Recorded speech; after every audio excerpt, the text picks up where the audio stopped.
Welcome back to Digital Trends Live. I'm Greg Nibbler, and again, thank you for joining us wherever you are. We appreciate it. We broadcast live here every single weekday, and right now it's time for Who's Got Game, where we partner with Fullscreen to bring on entertainers, creators, and all-around cool people, and that is what we have right now. You may know him as BarbarianBody. It is Tanner Wideman. Tanner, thanks so much for being here. Thanks a lot for having me, man. I'm excited.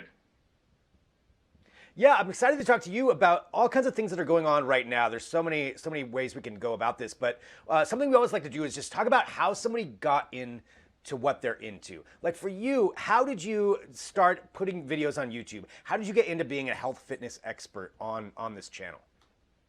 So it started just a traditional passion. Really found a lot of success with building up my own physique, and a lot of people are always consistently asking me about how they'd be able to build muscle mass and lose fat. And that's kind of how I came across the idea that maybe I can turn this into a career that's a little bit more, it's more interesting than being an in-home personal trainer, and I can actually create content online that's going to be able to reach thousands and actually millions of people now to this day. And that's such a huge thing, especially right now, because to get into our other point here, with the pandemic and everything that's happened with this, it's changed up certainly all aspects of our lives, but definitely working out. Gyms closed. You couldn't go in and do that. And so how have you seen it change just from maybe your viewer base? How have they changed during this pandemic? How has working out changed? So yeah, people weren't able to go to the gym for a really long time. I mean, it's kind of slowly starting to open up now, but instantly, as soon as people couldn't go to the gyms, that's when the home workouts started to really blow up. And that was actually something that I was really big into beforehand. I was creating a lot of different home workouts. So I had a big archive of all these different types of workouts and stuff. And when people realized, hey, I still want to stay fit, I'm kind of going a little bit insane, a little bit stir crazy, that's when they started looking up for even more of the home workouts. So as of recently, it's just been extremely, extremely huge. People are just enjoying doing all the home workouts. They're just looking them up all the time, following them, and they're able to stay consistent and on track at home with these home workouts, because we've got workouts that are for guys or girls even that have no equipment, or even just people that have, maybe a simple set of dumbbells, as you're able to see right here. So they're able to take advantage of it, and it's just been enormous. And I can see that, the industry is going to be kind of going in this direction for the next little while, when people realize, hey, maybe I don't have to go to the gym and, wait 20, 30 minutes to get in a good full workout because somebody's on this machine or whatever. And I can get a lot of stuff done at home in a timely manner. Now, you mentioned one of the things, like for a lot of people, maybe they don't have the equipment at home because they're used to going to a gym and they haven't got it ordered yet. What's one of the most unique ways you can turn like an ordinary household item into workout equipment? So one of the easiest ways would be to get yourself just some water bottles. I mean, if you want to start simply, go ahead, get yourself one of those 1.5 liter water bottles, and that can provide you with a few pounds of resistance. Now, if you're looking for a little bit more resistance, that's when you can get into kind of those milk jugs, those 2 liters and the 4 gallons, kind of losing my track there. But you can use those and it provides you with a decent amount of resistance. Other things too, just simply ordering like pairs of resistance bands. They're just such versatile pieces of equipment that people can use at home. And then obviously, your own body weight is an extremely effective tool for getting done a lot of different workouts. And a lot of people just have a tough time because they're not sure what exercises they should do or how to perform them. And that's why a great platform such as YouTube and, the videos that I put out are, really helpful for them so that they're able to get in those workouts with just their body weight, if that's, the only thing that they have available to them.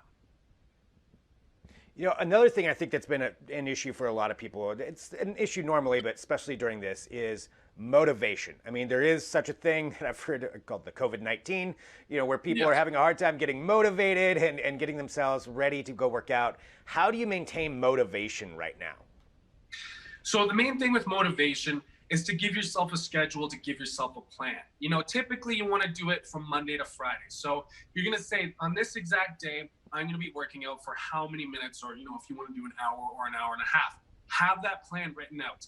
That's the first thing. The second thing, you want to get a bit more specific. So what is the exact time that I'm going to go and do this workout? If it's going to be in the morning, then it's going to require some preparation. So the night before, get out your workout equipment, get your workout clothing out, your shoes, your shorts, lay them by the bed, have your water bottle ready, have your favorite workout, home workout, such as this one right here, have it already ready in a playlist so that when you wake up, you're ready to get started. You don't have that much time. It's just so simple and so easy to fall into. And this is what's going to be easy for you to start to build in habits so that eventually it just kind of happens for you and you start to see tremendous results in your physique. Now, looking at this here, you've got, clearly your workouts that are on YouTube. Have you tried out other social media platforms to test out maybe even smaller, shorter workouts? Yeah, well, what's really good right now, it's kind of tough because TikTok is getting banned, but that was the new one that was really blowing up. And you're able to get in a lot of information and kind of show people these really effective home workouts in a very, very short period of time. These short little clips that last, sometimes they're as short as 18 seconds, and you're able to get some great ideas about workouts from there. And then obviously with Instagram too, you can just have those simple slide through the video clips, see all of the exercises, and you can just get the full picture of the workouts pretty instantaneously. You don't have to actually watch through, a whole video that's 10, 15, 20 minutes long to try and learn the full workout. Well, what's next on the horizon for you? Now you've got this clearly very successful channel. You're able to reach all of these people. I know a lot of people have kind of changed directions or tried new things during the pandemic. What's next on the horizon for you? So right now we're just really focusing on pushing our BarbarianBody All Access workout applications that we have on the Apple iOS store and the Google Play store, and just really developing those apps to have the best possible workout content, whether it's for people working out at home, whether it's for people that are working out at the gym, and developing that. Outside of that, our social media push is still going to be on YouTube because we're just seeing so much success there and having so many people reach out saying that they're able to make incredible transformations while just being at home. We're also going to be really focusing right now on, even with the TikToks, because things could change if it's allowed to stay in the United States, and just getting creative with the way that we're able to put the content out there. Mainly, we're going to try and focus on continuing to scale and push out as much fitness content as possible, whether it be workouts, follow along workouts, exercise tips, diets, all of that. We're trying to get to the next level and scale out more content. Well, Tanner, thank you very much for joining us, to talk about this. And I guess the one final question I have is for somebody, say there's somebody out there who hasn't been working out there, just kind of getting motivated to do it right now. What's the number one tip you would have for someone who's just getting started? Make it as simple as possible. Don't try and start out with, this crazy type of diets where you're going to be restricting a whole macronutrient or trying to take on an incredible workout routine. Start as simply as possible. Try to remove as many of the distractions, the high calorie foods like the chips and the pops and the alcohols from your house, so that you're not going to be tempted to go ahead and eat those foods. Once you've achieved that level, start to add in simple things like just going for a walk once a day for 20 minutes. Then once you get to that level, then you can move into doing some of those follow along home workouts that we've got on YouTube. Start to see results from there, get accustomed to it, and then you can start to progress every single week after that by adding in just a little bit more so you don't overwhelm yourself and you're able to stay consistent. Nice. Tanner, thank you so much for being here. Again, BarbarianBody, everybody go there and check it out, what you've been doing with this. Congratulations on the success, too. It's obviously resonating with so many people, what you've been able to do and accomplish with that. And thanks for being here on Digital Trends Live with us. I appreciate you for having me. Thank you very much.